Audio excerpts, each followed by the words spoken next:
ओ तेरी, मीरस पहुंच गया यार लास्ट में तो अर्थ पर। और अब सब लोग कह रहे हैं कि मीरस एंजल बन के लड़ेगा मोरो से। अरे यार अगर ऐसा करेगा तो एंजल लॉस तो टूट जाएंगे और वो मर जाएगा यार, इरेज हो जाएगा। लेकिन एक मिनट, आखिर मीरस अर्थ पर पहुंचा कैसे? विस ने रोका क्यों नहीं? विस को तो ग्रैंड प्रीस्ट ने जिम्मेदारी दी थी ना इस मैटर को सॉल्व करने की, और उन्होंने तो ये भी कहा था कि वो एक एंजल को खोना नहीं चाहते। तो विस ने अलाउ कैसे कर दिया मीरस को अकेले अर्थ पर जाने के लिए और खुद को सेक्रीफाइस करने के लिए? नहीं, विस पक्का मीरस को एंजल लॉस को वायलेट करने नहीं देगा। कहानी जैसी दिख रही है उससे काफी ज्यादा पेचीदा है। चलो जल्दी से इस पर डिस्कशन करते हैं।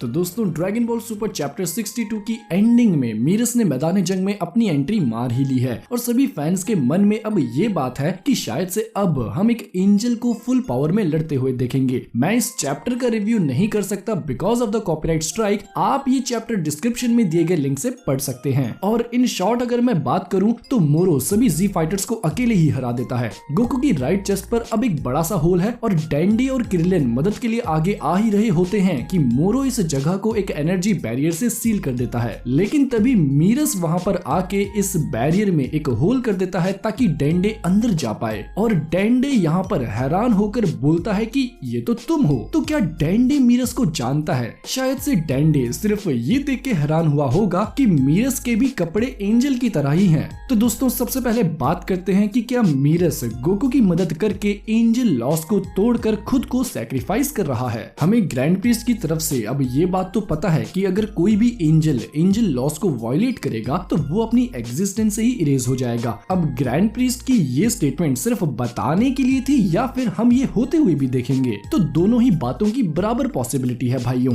अगर मीरस खुद के फैसले पर एंजल लॉस को वायलेट करेगा तो वो खुद ही इरेज हो जाएगा। लेकिन अगर मीरस गॉड ऑफ डिस्ट्रक्शन बीरस की इजाजत से कुछ काम करेगा तो शायद भाइयों, शायद मीरस बच सकता है। और मेरे अकॉर्डिंग मीरस शायद ऐसा ही कुछ करने वाला है। तो सबसे पहले मांगा के उस लास्ट वाले पार्ट को अच्छे से कवर करते हैं। तो दोस्तों, यहाँ पर मीरस ने डेंडे की हेल्प की ताकि वो अपने दोस्तों की मदद कर पाए। फिर जब जैको अपनी इस गन से मोरो पर ब्लास्ट करता है तो मोरो आसानी से इस ब्लास्ट को डिफ्लेक्ट करने के लिए रेडी था। लेकिन तभी एक और ब्लास्ट साइड से आता है जिसे देख मोरो को थोड़ी हैरानी होती है और इस ब्लास्ट से बहुत बड़ा धमाका हो जाता है। जैको सोचता है कि क्या ये मैंने किया, लेकिन तभी मोरो समझ जाता है कि मीरस असल में सिर्फ गैलेक्टिक पेट्रोल का कोई एजेंट नहीं है। और इस स्टेटमेंट से कई सवाल खड़े उठते हैं भाइयों। मीरस विस और लॉर्ड बीरस के साथ उनके प्लेनेट पर था और अब मीरस अर्थ पर आ चुका है। तो क्या लगता है विस ने ऐसे ही मीरस को जाने दिया होगा? मीरस ने पक्का विस को कहा होगा कि अगर मैं एंजल बन के मदद नहीं कर सकता तो एजेंट मीरस बन के एज अ मॉर्टल तो मैं वो काम कर ही सकता हूँ ना। साथ ही साथ भाइयों, मोरो जो बंदा है वो सभी प्लैनेट्स को एब्जॉर्ब करता है और अभी मोरो कहाँ पर है?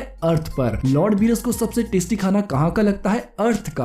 और सबको मारने के बाद मोरो अर्थ को भी खा जाएगा और अर्थ के जाने के बाद लॉर्ड बीरस के लिए कोई भी टेस्टी खाना नहीं बचेगा। भविष्य में अगर ताकतवर मॉर्टल्स की जरूरत पड़ेगी तो सिर्फ अर्थ के जी फाइटर्स ही मदद कर सकते थे और लॉर्ड बीरस शायद से अर्थ को खोना नहीं चाहेंगे भाइयों, क्योंकि इसमें उन्हीं का नुकसान है। मैं जानता हूँ गॉड्स मॉर्टल के काम में दखल अंदाजी नहीं करते, लेकिन याद करो विस ने भी बहुत बार गोकू और बाकी सब की मदद की है लॉर्ड बीरस के कहने पर। जब फ्रीजा ने अर्थ को डिस्ट्रॉय किया तो विस ने टाइम रिवाइंड करके सबको बचाया। क्या वो एंजल लॉस के खिलाफ नहीं था?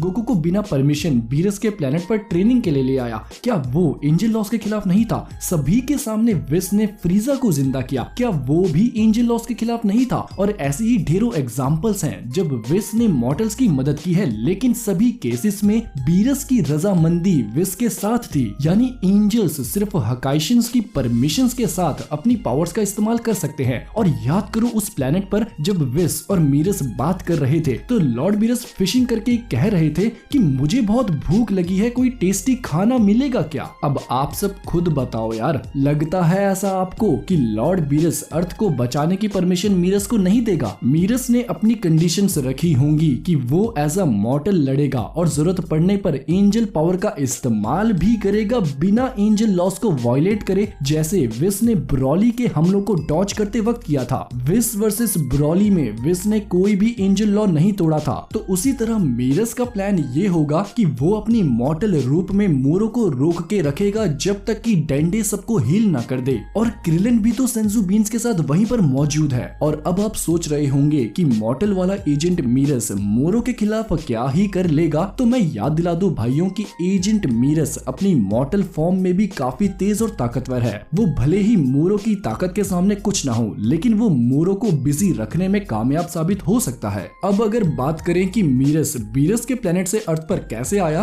तो इसके दो ऑप्शन हो सकते हैं। पहला ये कि मीरस खुद अपनी एंजल पावर का इस्तेमाल करके अकेले अर्थ पर आया हो और उसने देखा हो कि डेंडे यूं इस बैरियर के बाहर खड़ा है और उसने डेंडे की मदद की हो। या फिर दोस्तों मीरस लॉर्ड बीरस और विस के साथ आया हो और लॉर्ड बीरस और विस भी अब अर्थ पर ही हो और वो सब कुछ देख रहे हो। आपको क्या लगता है अभी कमेंट्स में बताओ कि क्या मीरस अकेले अर्थ पर आया है या फिर उसके साथ लॉर्ड बीरस और विस भी हैं। मेरे ख्याल से तो ये तीनों एक साथ ही अर्थ पर आए हैं, क्योंकि याद करो लॉर्ड बीरस कह रहे थे कि उन्हें भूख लगी है, तो उन्होंने जरूर बोला होगा कि चलो ठीक है जाओ और मेरे खाने को बचाओ, ना कि उन मॉर्टल्स को। तो इनडायरेक्टली ही सही, लेकिन शायद से बीरस ने अपने खाने और कंफर्ट को बचाने की परमिशन एंजल मीरस को दे दी हो। But this is all my assumption. आप सब कमेंट्स में अपनी राय जरूर देना। अब बात करते हैं मीरस के एंजल लॉस को तोड़ने की पॉसिबिलिटी के बारे में। तो जैसा कि मैंने पहले बताया था, अगर एंजल लॉस नाम की कोई चीज हमें बताई गई है तो वो बस इमेजिनेशन के लिए तो नहीं होगा ना। अगर हमें किसी एंजल को लॉज वायलेट करते हुए दिखाना ही नहीं है तो इस इंफॉर्मेशन को शेयर करने का मतलब ही क्या है। स्टार्टिंग में बताया था ना कि ज़ेनोसामा चाहे तो सारे यूनिवर्सेस को इरेज कर सकते हैं और इसे टूर्नामेंट ऑफ पावर में करके भी दिखाया। सिर्फ इमेजिनेशन करने के लिए ये इन्फॉर्मेशन नहीं दी गई थी। तो एंजल लॉस के टूटने वाली सिचुएशन तो पक्का सामने आएगी ही भाइयों। आप दुनिया की कोई भी कहानी उठा के देख लो भाइयों, अगर उस कहानी और प्लॉट में ये बताया गया है कि अगर तुमने ऐसा किया तो ये हो जाएगा वो हो जाएगा, और वो हुआ ही ना हो, एंजल लॉस पर बात तो पक्का होगी भाइयों। लेकिन क्या मीरस का इरादा सच में खुद को सैक्रिफाइस करके गोकू की मदद करने का है? और मुझे लगता है नहीं। याद है ग्रैंड प्रीस्ट ने इस मैटर को सॉल्व करने की जिम्मेदारी विस को दी थी और कहा था कि मैं कोई भी एंजल खोने का रिस्क नहीं ले सकता। तो अगर मीरस एंजल लॉस को इंटेंशनली वायलेट करना चाहता है तो विस तो ऐसा होने देगा ही नहीं ना भाइयों। वो तो मीरस को रोक लेगा ना, जैसे उसने गोकू और मीरस की ट्रेनिंग के बीच आके रोका था। लेकिन मीरस तो अर्थ पर मदद के लिए पहुंच चुका है, तो इसका साफ मतलब ये है कि मीरस का इरादा एंजल लॉस को वायलेट करे बिना मदद करने का है, जिसके लिए विस ऑलरेडी एग्री कर चुका है, तभी तो मीरस यहाँ पर मौजूद है। अगर मीरस का प्लान एंजल लॉस के खिलाफ होता तो विस इस बात की परमिशन देता ही नहीं, वो उसे ऑन द स्पॉट रोक लेता ग्रैंड प्रीस्ट की वजह से। लेकिन मोरो शायद कुछ ऐसा कर दे कि मजबूरन मीरस को एंजल लॉस को तोड़ना पड़े और तब कुछ खतरनाक हमें देखने को मिल सकता है। अभी मीरस मॉर्टल फॉर्म में मोरो से लड़ रहा है और शायद वो एंजल फॉर्म में भी बिना लॉस को वायलेट किए अपनी पावर्स का इस्तेमाल करेगा। लेकिन शायद सिचुएशन ऐसी हो सकती है कि मीरस एंजल फॉर्म में भी मजबूर हो जाए एंजल लॉस को वायलेट करने के लिए। अब ऐसी सिचुएशन क्या हो सकती है वो मैं आपको अभी नहीं बताने वाला, लेकिन आप में से कई लोग समझ गए होंगे कि वो सिचुएशन क्या है और उस पर वीडियो एक ही दिन में आ जाएगा भाइयों, और आपको वो वीडियो डिस्क्रिप्शन बॉक्स और फ्लैशवे कार्ड पर मिल जाएगा। तो फिलहाल आप सब कमेंट्स में बताओ कि क्या लगता है, मीरस अर्थ पर अकेले आया है या फिर उसके साथ विस और लॉर्ड बीरस भी हैं। दूसरी बात ये कि आपको क्या लगता है, एंजल लॉस को वायलेट करके क्या मीरस सच में इरेज हो जाएगा? क्या ऐसी नौबत आ सकती है? और क्या डेंडे टाइम पर वेजिटा, गोकू और बाकी सबको हील अप करने में कामयाब हो पाएगा? पर्सनली मुझे तो इंतजार है माजिन बू के जागने का। आप बताओ आपको क्या लगता है। मैं मिलूंगा आप सबको नेक्स्ट वीडियो में, तब तक के लिए खुदा हाफिज़, सादर प्रणाम।